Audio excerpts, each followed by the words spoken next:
Some of us have gotten in a lot of trouble because of being truthful.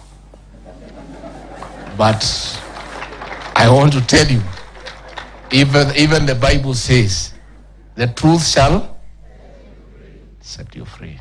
I want to tell the people of our region not to get worried. Many people are calling me, oh, what's going to happen? Please, don't worry.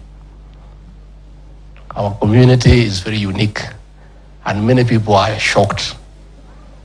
We expected people to go to the streets, lighting bonfires, destroying the vehicles, shouting. No, that is not who we are. These people don't know us well.